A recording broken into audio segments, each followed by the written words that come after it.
गंसे फरायसालिया बुंनो थाङोब्ला फरायसाफोरनि थाखाय मोनसे मन्दिर बादि उदालगुरि नोगोरनि साखाथियाव थानाय बर' बिजोंनि गंसे फरायसालि Rabi Kachari memorial academy high school बे हाई स्कुला दिनै बायला जिला अबस्थायाव दङ। बे फरायसालिनि थासारिखौ नायोब्ला नुनो मोनो लामा लांगोना फारफ्रोमथिंबो हाखर हाला जानानै दै जमा जानानै थांलाय फैलायाव गोबां उसुबिदायाव गोग्लैनायखौ जोङो नुनो मोनदों।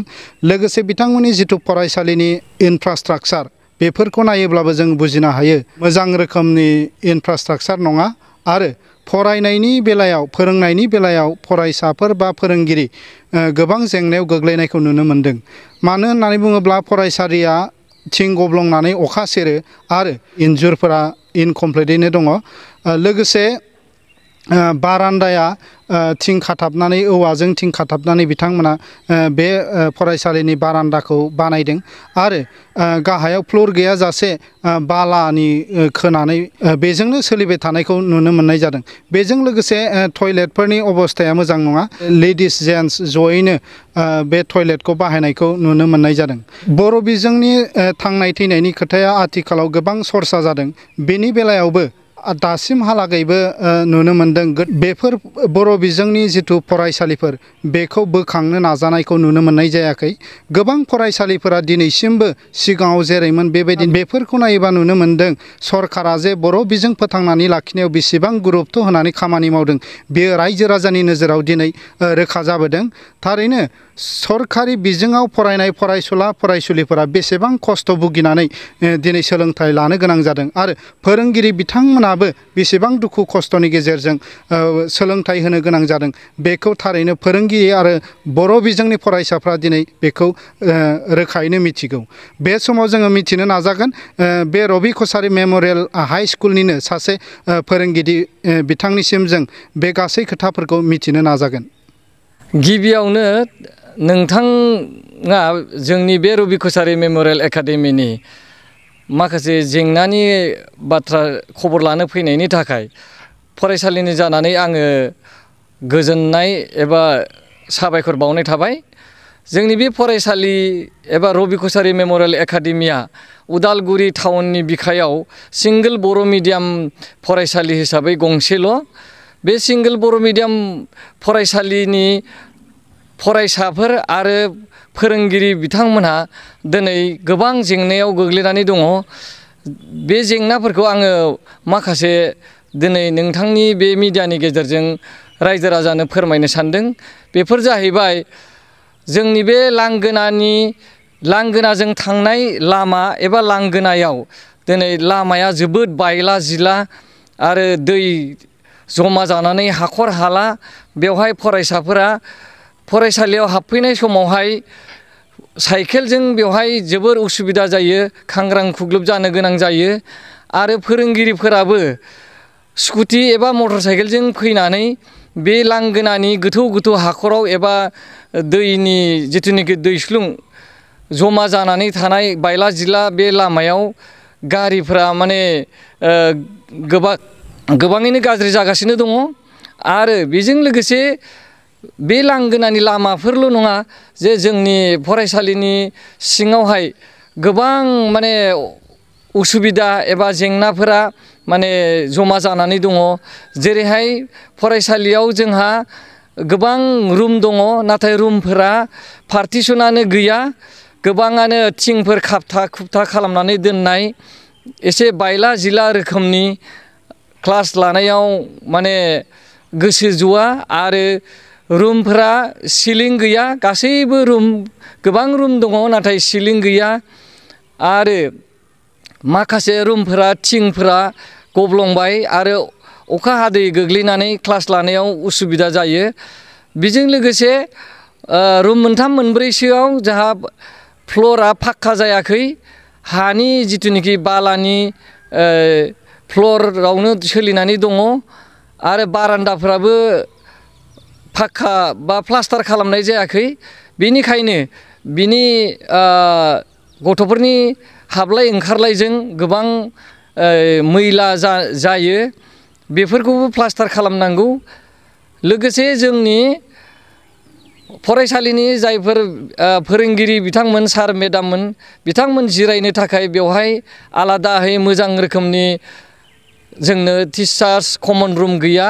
जोङो बे चौकीदार फोरोंगिरि गाहाय फोरोंगिरि खेरानि मोनसे रुमावनो थोन जों जनानै थानांगौ जायो।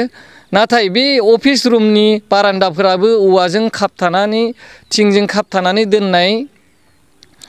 आरोबाव माखासे क्लासरुमनि बारान्दाफोराबो थिंजों खाबथा खुबथा औवाजों खाबथा खुबथा दोननाय। बेनिखायनो आं बे जेंनाजों लोगोसे आरोबाव फोरमायनो सानो जे बेवहाय लोंनाय दैनि जिथुनिखि सुबिदा बे लोंनाय दैनि सुबिदाफ्राबो दासिमहालागै मोजां जायाखै। जे थिखादारफोरा मावफैदों गोबां लोंनाय दैनि टेंकि सेंकि बानायफैदों, नाथाय टेंकिफोरा बिथांमोना इनकमप्लिट खालामनानै थांनायाव गथ'फोरा मोजां दै मोनलोंनो हायाखै। फोरोंगिरिफ्राबो उसुबिदायाव गोग्लैदों। आरोबाव दंबावो जे जोंनि फायखाना एबा टयलेटनि उसुबिदा। जोंनि फरायसाफोरनि थाखाय टयलेटफोराबो मोजां अबस्थायाव गैया। आरो फोरोंगिरि सार मेडाममोननि जिथुनिखि टयलेट बेबो जेन्ट्सनि लेडिसनि जेन्ट्सनि बे मोनसेयानो, जे बेखौ बाहायनायाव जोबोद उसुबिदायाव जोङो गोग्लैनानै दङ। बेजों लोगोसे जोंनि कम्पाउन्डआवबो गोबां दै जमा जानानै थायो। दा बेफोरखौ आर्ट फिलिं होनांगौ। आरो जोंनि बे रबि कछारी मेमरियेल एकाडेमि फरायसालिनि न' बांखौ बुंनो थाङोब्ला गोबां इन्जुरफ्रानो वालफ्रानो प्लास्टार होआखै। बेनिखायनो जों सानो जे बा जोङो दानि गोदान सरखार मानगोनां मुस्रि प्रमद बर' सारनियाव आरो मानगोनां मुस्रि गबिन्द बसुमतारी सारनिसिम खावलायनाय जायो जे नोंथांमोना अननानै जोंनि फरायसालिखौ खनसे हाबनानै बेरायफैदो आरो नायगिदिंफैदो।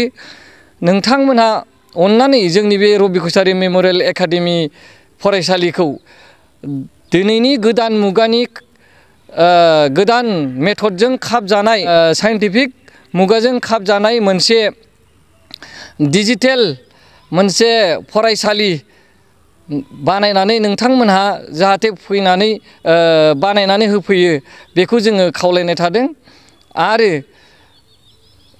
आरोबाव बेजों लोगोसे आं सानो जे जोंनि बे गंसेल' बर' मिडियाम फरायसालि जे उदालगुरियाव दङ, थारैनो बे जोंनि फरायसालियाबो बर' हारि माहारि सिबिनायाव आरो बर' रावखौ बर' बिमानि रावखौ सिबिनायाव गोबां अबदान होबोदों होननानै आरो लोगोसे अबदान होबावगोन होलांबाय थागोन होननानै आं आसा खालामो। दिनैनि बे बर' राव एबा मिडियाम थैनाय थांनायनि मोनसे दुंदुंहावहाव थासारियाव दिनै जोंनि बे फरायसालिया बायला जिला अबस्थायाव थानायजों आरो लामा लांगोनाफ्रा बायला जिला अबस्थायाव थानायजों माने गोबां फरायसाफोरा जोंनि फरायसालियाव मुं थिसननो एसे उसुबिदा मोननाय सोमजिनायखौ जों नुनो मोनदों। आरो गोबां गारजेनफोरा आथिखालाव जोंगा मागा फरायसालि जोंगा मागा फार्निचार थानाय फरायसालिफोरावसो बांसिन गावनि गथ'फोरखौ हैनायखौ जों नुनो मोनो। जोंनि फरायसालियाव गोबां गारजेनफोराबो आथिखालाव फरायसाफोरखौ मुं थिसननो माने एसे गोसोआव उसुबिदा मोननाय बा बुंनायफोरखौ जों खोनानो मोनदों। बेनिखायनो जों हास्थायदों जे क'क्राझारनि बड'लेण्ड होनोब्ला सेथियावनो क'क्राझार, नैथियावनो उदालगुरि सहर। बे उदालगुरि सहरनि बिखायाव थानाय गंसेल' बर' मिडियाम सिंगोल बर' मिडियाम फरायसालि रबि कछारी मेमरियेल एकाडेमिखौ दिनैनि बे गोदान सरकारा मोनसे गोजौ थाखोआव लुनानै होनाया जोबोद गोनांथार होननानै आं सानो। लोगोसे नोंथांमोनहा जुदि बेफोरखौ बानायनानै होफैयाब्ला गोबां दिनहालागै जों फरायसाफोर लोगोसे फोरोंगिरि बिथांमोनहा बे सुबिदाखौ सैनांबाय थागोन आरो भुगिनांबाय थागोन। बेखौनो आङो रायजो राजा नोंथांमोननिसिम बे मिडियानि गेजेरजों आङो फोरमायनानै एसेयावनो फोजोबनाय जाबाय। गोजोन्थों।